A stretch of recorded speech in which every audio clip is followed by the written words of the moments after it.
Good morning and good afternoon whenever you are watching this presentation. My name is Richard Kanyes and I'm going to be discussing our new education plan for our wound care service that we provide.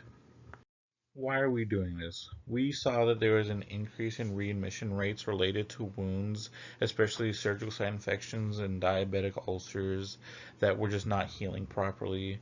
There was also a HCAP score discrepancy related to nursing communication and patient education, and there was also a heavy reliance on wound care personnel. The learning objective for this education plan is to ensure that nurses will be able to accurately assess, classify, and manage commonly seen wounds in our patient population and utilize evidence-based practices to improve patient outcomes and promote healing. We plan on utilizing e-learning modules that will be assigned to all nursing staff, with more in-depth versions being assigned to our wound care nurses. Um, After these e-learning modules have been assigned, there will also be virtual patient simulations that go over some of our commonly seen wounds in the hospital.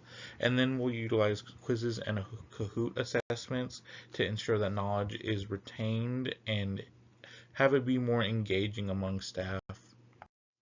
Wound care nurses will be our primary source of information for common and challenging cases.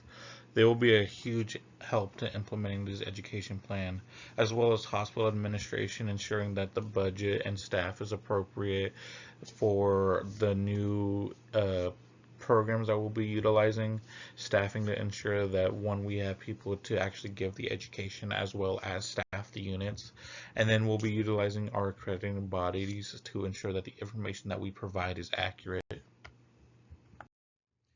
We plan to spend about 4 to 6 weeks in the creation of the actual education plan, and then talking with our wound care specialists and our hospital admins during a 2-week regroup so that we can try to fix any kinks that we may have found before we present the education to our wound care nurses first, because we want them to really give their input because they are the specialists in this area.